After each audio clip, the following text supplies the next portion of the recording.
Hello, dear viewers, and welcome back to Let's Play Dungeon Crawl Stone Soup. We return to Granite Grant in what may be our penultimate session, or maybe two more. We'll see. We have a little bit of housekeeping to do first, which I did not do at the end of the last video. I think might have been tired or something. I don't know. But we are going to put on this ring and read a scroll of remove curse. I think that's all of our...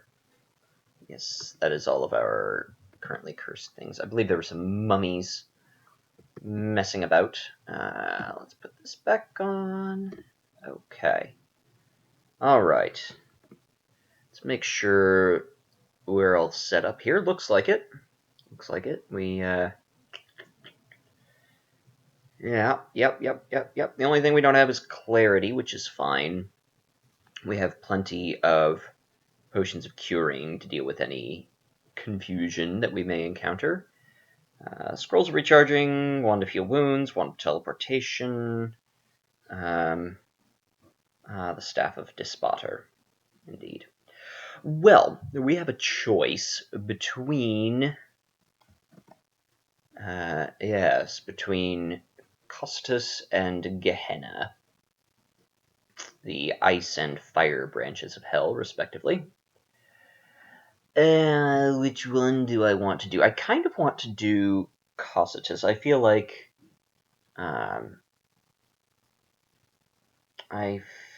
we will have a reasonably easy time there, thanks to our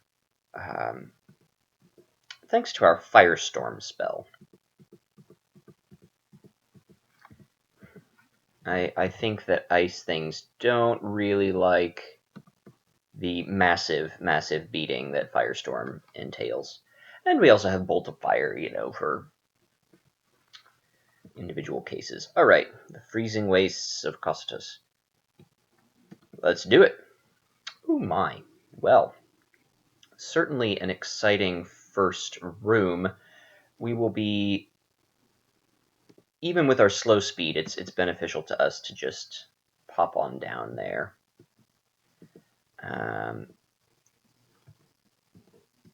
As with the other branches of hell, the most efficient way to go about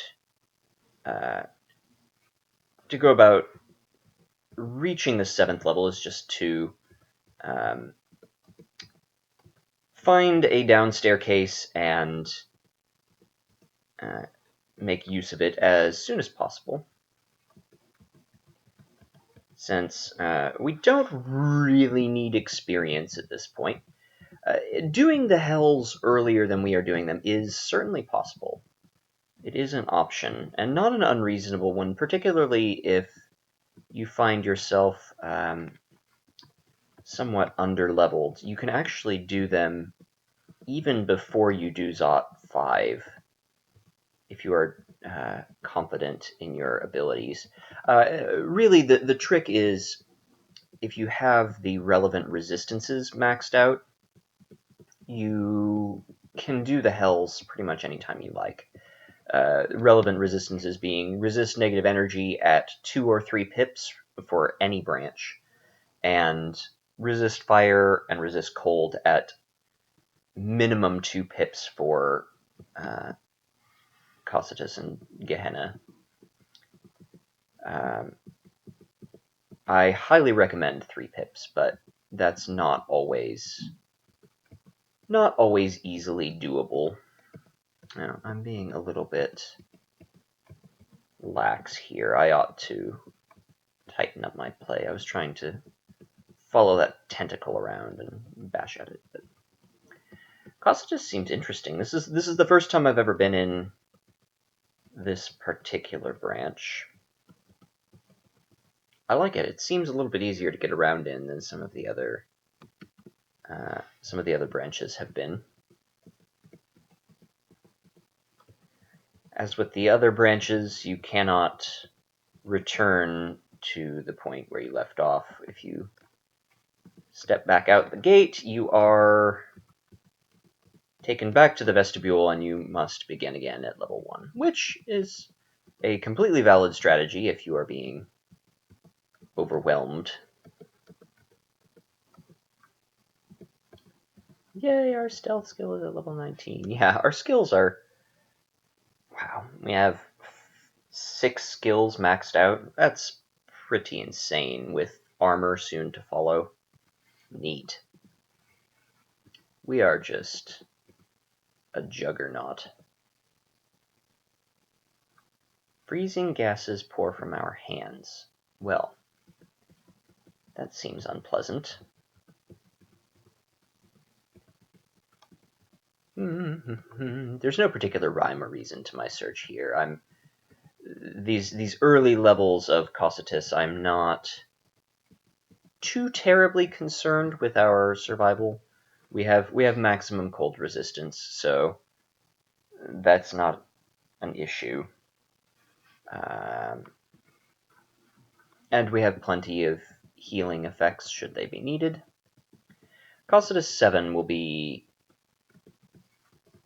a challenge, I'm sure. I forget who... well... Oh, I see. We do have an amulet with clarity on it, which is nice. I think resist mutation is just better in general.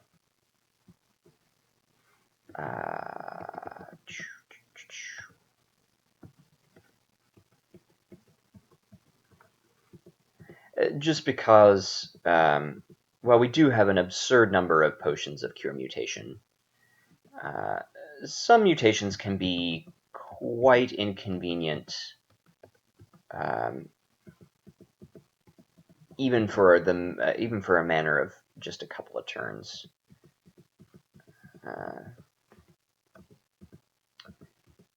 Whereas being confused is hardly the end of the world. We spend exactly 1 turn drinking a potion, and we're good. Maybe the next turn summon something to... Oh, my goodness. All kinds of skulls here. Well, there's the down staircase, so if things get too hairy, we can controlled blink over there if we absolutely need to, but nope, we're fine. Having permanent flight as a gargoyle is... this is exciting. Having permanent flight makes a lot of things easier. Cossetus, apparently, one of them, since there has been a great deal of deep water. Oh, did that kill it? Good. We have mastered armor. Neato burrito. Yeah, this all seems reasonable still. Yeah, we'll keep going with this. I suppose I could turn on shields, since we are really just training things to train them for the sake of training. And we might as well max out shields just for funsies. Get a couple extra points of defense while we're at it, you know.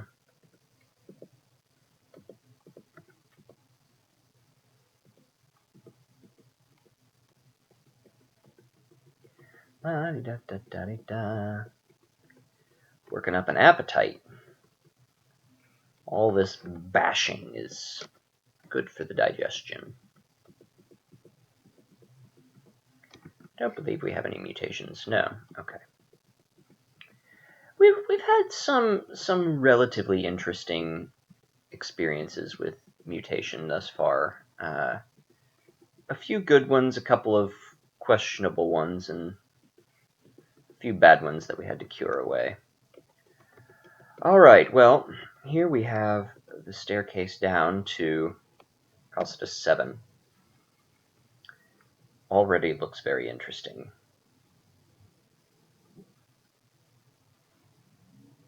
Heat is drained from our body. Oh, but we resisted? Interesting. Okay. So,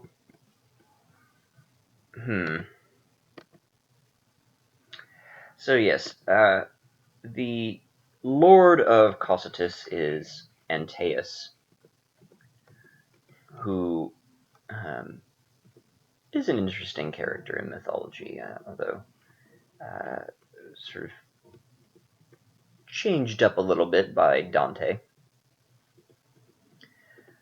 But regardless of the literary relevancies, Anteus is really tough. He has the most hit points of any monster in the game under normal circumstances. I think that there are some instances in which things can exceed 700 hit points, which is how many Anteus has. But certainly he will be a mighty foe indeed. However, as mighty as he is not immune to fire. And we, dear viewers, are quite good at slinging fire around. Alright, so we're going to explore the entirety of the outer ring here.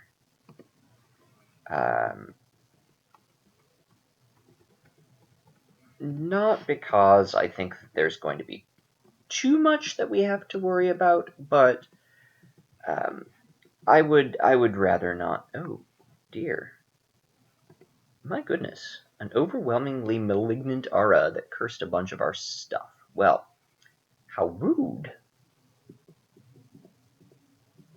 That's fine. Curses are largely irrelevant to us at this point. I have had runs where there it's actually probably worth moving out of the cold, even though we took a number of hits to do it. Our physical resistance is significantly greater than even our strong resistance to cold. In my estimation. I do not know this to be true for certain, but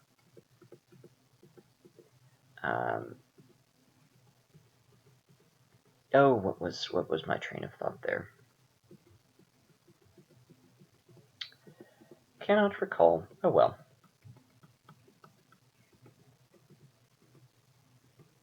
Oh yes, I have had runs where scrolls of remove curse were just ridiculously scarce, and I was actually forced to use scrolls of enchant weapon and enchant armor to remove curses on things. It was very inconvenient, very odd. Just one of those strange RNG random number generator experiences of Kroll.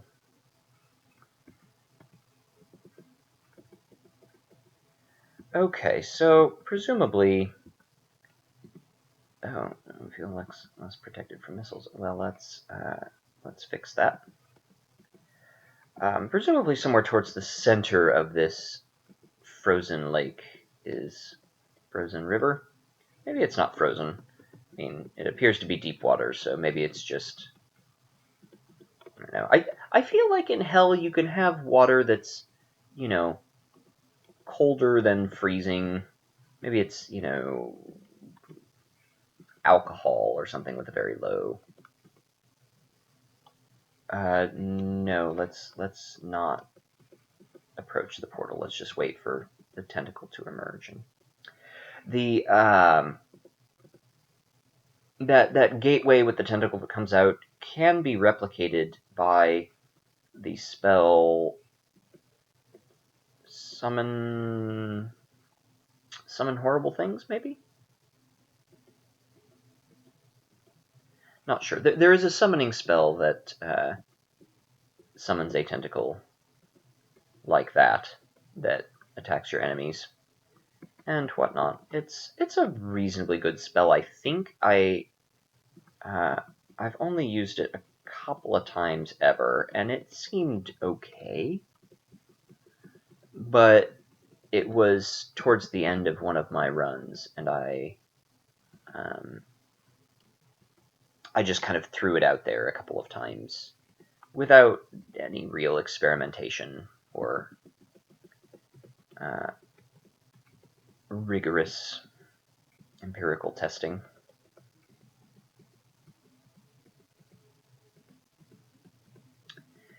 Okay.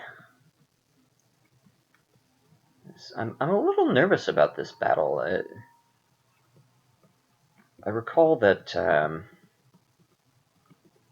think it was Serabov that we tussled with in Pandemonium has a similarly large pool of hit points. Not quite as large, but near to it. I believe it was 650 instead of 700. And that was a tough fight.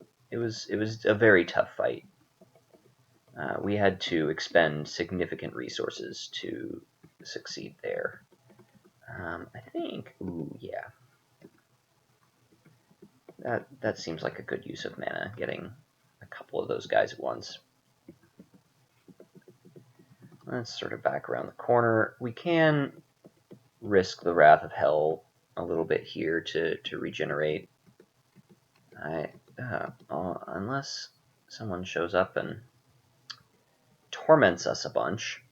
Fortunately, we are quite resistant to the effects of torment. It's very nice. I very much enjoy it.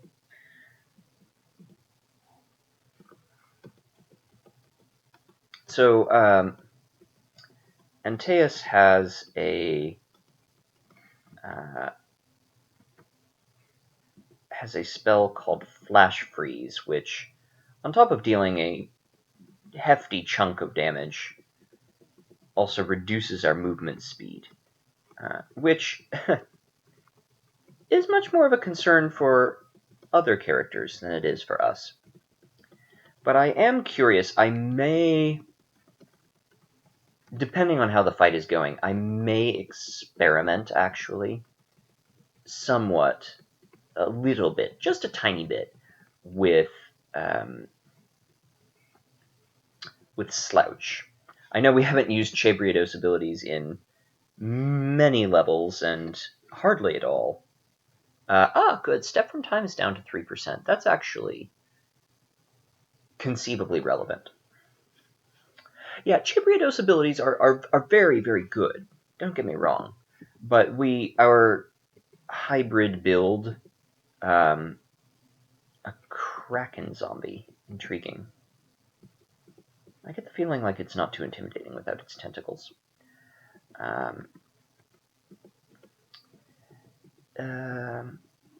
Oh, yes, but because of our hybrid build, we have access to spells of basically all sorts that substitute quite nicely for the effects of Chabriados. I mean, step from time. I mean, all of these abilities are fairly unique effects, except for bend time, which is just a mass slow. And then I don't know if there's a mass slow spell, so that may be somewhat unique. But temporal distortion sort of makes everyone else speed up compared to you, so it makes things approach you without you getting shot. Slouch deals damage to everything that is faster than you, proportionate to the difference in speed, movement speed. And then Step from Time sort of removes you from existence for a few hundred turns. The rest of the world carries on. I knew it was a risk to rest, but oh well. We'll see if it was worth it. Possibly.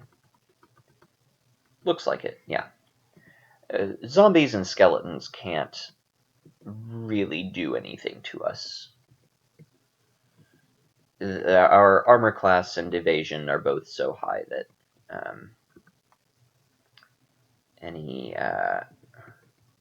any attempt to strike us will almost assuredly fail without some kind of heavily enchanted weapon. I mean, of course, that's not guaranteed, but it's a reasonable reasonable reliance. Even as risk averse as I am, I feel comfortable fighting any number of things, any number of zombies. Okay, so here, this appears to be the lair, the heart of Costus itself. I don't really think there's any prep that we need to do. We obviously don't want our morning star or our evening star freezing. That seems silly. Yeah, I think we can just open the door and start nuking things. Oh, well. We can sneak up on these guys first and bash them a little bit. That seemed reasonable. Oh, hello, various creatures. I hope that the flying skulls here don't shriek too terribly much. Flying skulls are not individually or even really in a group all that dangerous. They don't do a ton of damage. They're they do hit fast. They hit fast. They move fast. Oh, interesting. The zombie does have tentacles. Curious.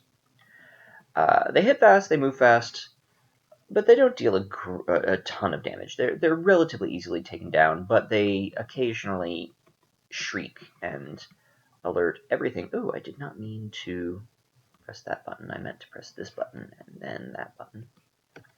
But that's fine.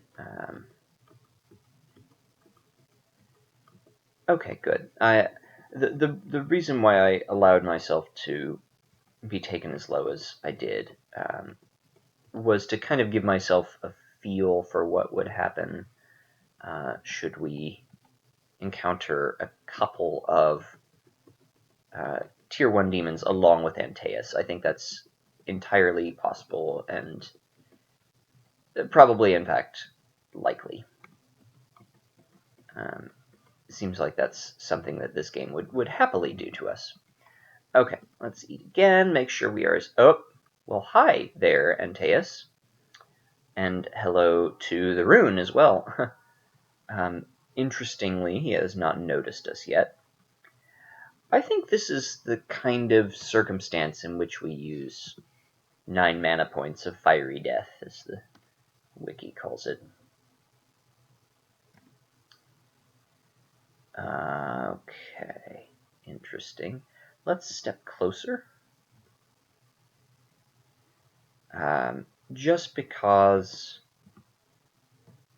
I really don't want to be floating over water. I don't think that there's any way that he could punish us for that. I don't think that he has I don't know, some way of knocking us out of the air. But I would rather not insta-die based on that assumption. Okay, so let's try slouching. Oh, no, I guess I won't hurt my fire vortices. I will cast a Lahudibs.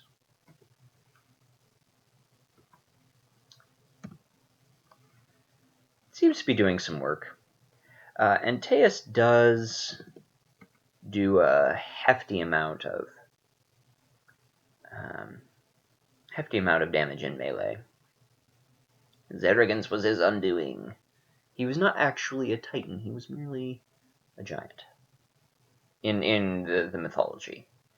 But he's still kind of a boss.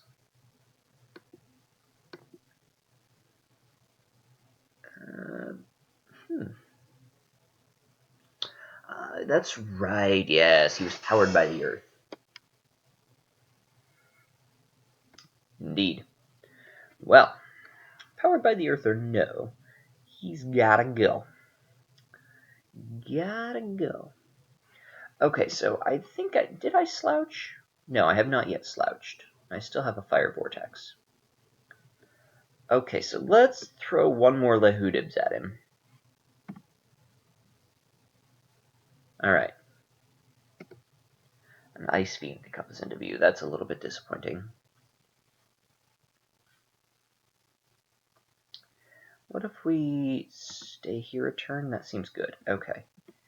Bolt of Fire will hit them both, and I really want to do that. Okay, good. I wanted to get rid of the Ice Fiend. I feel like Torment is an unnecessary source of damage for us right now. I don't want to mess with it.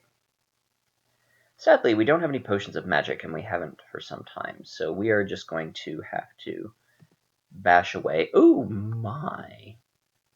He's not resistant to poison, or not immune to it at least. Well, let's drink a potion of might then. And just bash away. We crush Anteus like a grape, full critical. You can tell because there are 3 little exclamation points next to the announcement that we have bashed him mightily. Hit Anteus but do no damage, that's fine. We skewer Anteus like a kebab, another excellent critical. I guess morning stars are spiky, so it's possible to skewer someone with one. Pale Anteus. They're no longer frozen. Right as we have the slouch mana. If he freezes us again, no chance. No chance whatsoever. The Titan corpse of Anteus. Interestingly, I thought that he had a... Oh no, he doesn't have any kind of special weapon. He's just a big dude. So we're going to chop him up and eat him, because I feel like that's an appropriate thing to do with a Lord of Hell.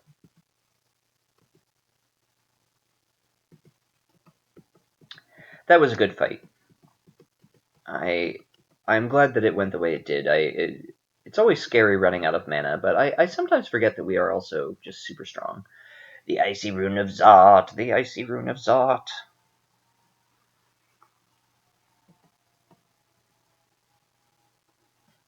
And our stealth skill got up to level 20. Neat. Hey, cool. 14 out of 15. Heh. The only one we have left is the...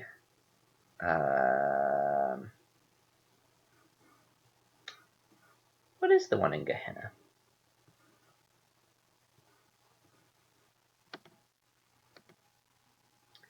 The Obsidian Rune of Zot is what is in Gehenna. I was about to say it was the Fiery Rune, but no, the Fiery Rune was guarded by Cerebov in Pandemonium. Wow, that's cool. Lords of Hell, no problem. No problemo, buddy. We eat them for lunch. We don't actually eat them for lunch. It's probably not lunchtime in Hell, and regardless, we are engorged. We cannot... oh, interesting. Looks like some cool stuff here. Artifact Mace. A Book of Wizardry. Do we really not have one of those already? Ooh, Spellforged Servitor. That's one that I might actually consider memorizing. Spellforged Servitors are summons that can cast your spells. The +1 Rat Skin Cloak. That seems like a very good early game item for some characters. We'll take it because it's an artifact, but Book of Control, that seems pretty bad. Oh, we're confused. How did we become confused? Oh, I see. Just a punishment of hell. The huge. Let's see what other treasures lie in wait for us.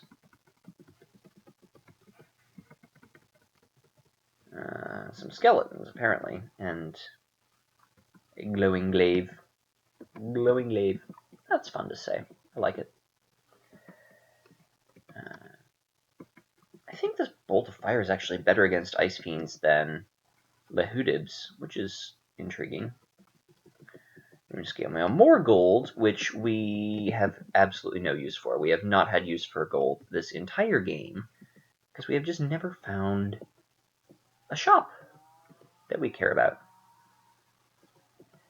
But oh well. We will be very rich when we leave the dungeon. Even if nobody wants to buy the orb, or what have you. we will still have nearly 15 grand with which to make our fortune. All right, well, that was Costus. It's pretty neat. I liked it. It's fun.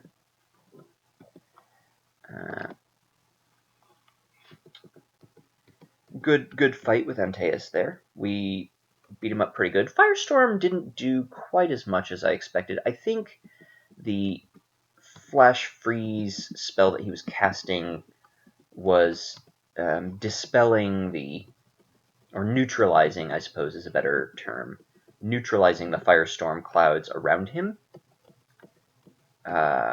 And that's why he was not taking damage over time, only the initial damage, which, while significant, is not the true power of Firestorm. It's the fact that they have to wade through a whole bunch of, well, fire to get to you. So that was a little disappointing. But Lehudib seemed to work fine, and the fact that he wasn't immune to our venomous Morningstar was pretty cool. That gave me a good sense of inevitability. I mean, even with 700 hit points, you're gonna die of poison eventually. I mean, it does. If something is poisoned, it will outpace the regenerative effects, or at least any natural regenerative effects. Even, I believe, of trolls and other rapidly regenerating creatures. Well, here we are back in the vestibule, and I believe I will end this video now and take care of a few matters of housekeeping. Quite literally, I believe I have to change out my laundry. But regardless, we are almost there. We have very nearly completed a 15 rune run, my first ever. I'm so excited. It's so exciting. So very cool. Well, regardless, that's all for now, dear viewers, and I thank you kindly for watching. I'll see you next time.